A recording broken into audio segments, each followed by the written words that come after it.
Hello everyone, Debashree কিচেনে সবাইকে স্বাগত।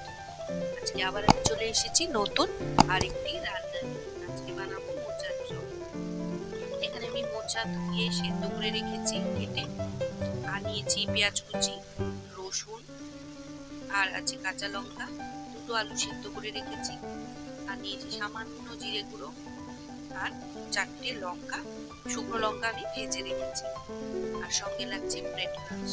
চপ বানাবো যেহেতু, সেহেতু ব্রেড ক্রাম্বস তো লাগবেই। চলো তাহলে রান্নাটা এবার শুরু করা যাক। প্রথমে আমি সেদ্ধ করা আলুগুলোকে আর শুকনো লঙ্কাটাকে ভালো করে মেখে নেব। আলুটা মাখাটা খুব ভালো করে মাখতে হবে, যাতে এতে দানা দানা না থাকে। আলু সেদ্ধ মাখা হয়ে গেছে, এবার পুরটা বানিয়ে নেব। চলো তাহলে শুরু করা যাক। গ্যাসে কড়াই বসিয়ে দিয়েছি, তেল গরম হয়ে গেছে। এবার এতে পেঁয়াজ কুচিগুলো আমি ছেড়ে দিলাম। পেঁয়াজ কুচিগুলো লাল করে ভেজে তারপর একে একে সমস্ত বাকি মশলাগুলো মেশাবো। ভেজে নিই তাহলে ভালো করে পেঁয়াজ কুচি।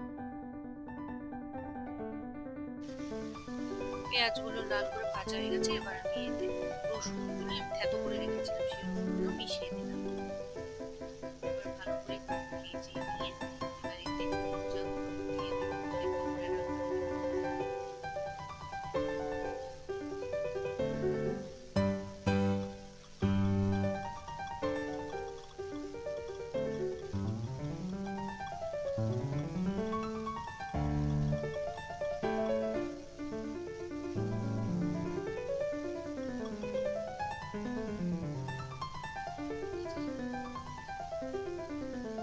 মোচাগুলোকে খুব ভালো করে নাড়াচাড়া দিয়ে এবার এতে দেবো,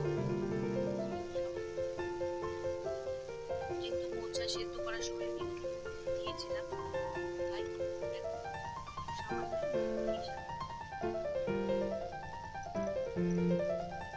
দিয়ে দিব কাঁচা লঙ্কা কুচি আর জিরে গুঁড়ো। এবার দিয়ে ভালো করে নাড়াচাড়া দিয়ে কষিয়ে নিলে আমার রেডি হয়ে যাবে। পুরো আমার রেডি হয়ে গেছে, মশলা ভাজা হয়ে গেছে। এবার একে একে চপগুলো করে নেওয়া যাবে। মোচাটা ঠান্ডা করে নিয়েছি, এবার চপটা বানিয়ে আলু সেদ্ধগুলোকে লেচির মতো করে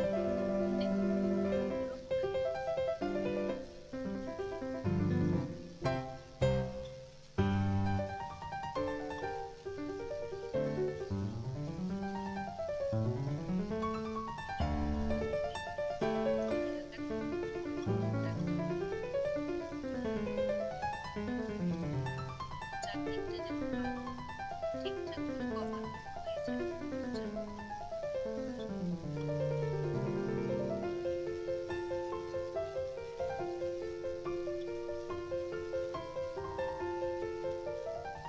কটা চপ করে নিয়েছি, এবার এগুলোকে ভেজে নেব।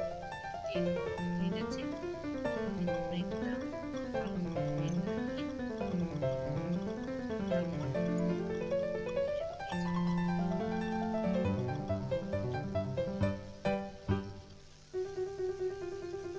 ছেড়ে দিলাম।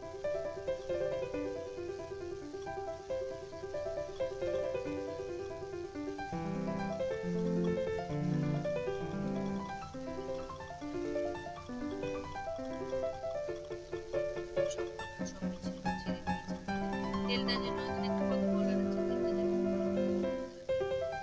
ঠান্ডা তেলে দিলে চপ ছেড়ে দেবে। চপগুলো ভাজা হয়ে গেছে। চপগুলো ভাজা হয়ে গেছে, এবার তুলে পরিবেশন করলেই রেডি মোচার চপ।